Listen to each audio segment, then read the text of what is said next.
we hear you, we see you, and we also apply na yung mga suggestions yun. Narinig niyo po kami po? Isang napakamahalagang event na naman ang dadaluhan ng Nations Girl Group na BINI matapos umuwing successful sa kanilang BINIverse Concert Canada Tour. Ngayon, naghahanda na naman sila para sa kanilang bagong parangal sa Billboard Korea 100 kasama ang Kings of P-pop na SB19.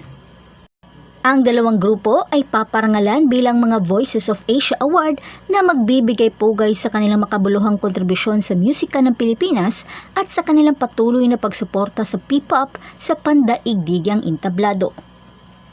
At inaasahang magbibigay ng isa pang mainit na performance ang SB19 ng kanilang top hit na Gento, habang magpe-perform naman ang BINI ng sayaw sa kanilang bagong chart-topping single na Cherry on Top. Pero hindi ito ikinatuwa ng mga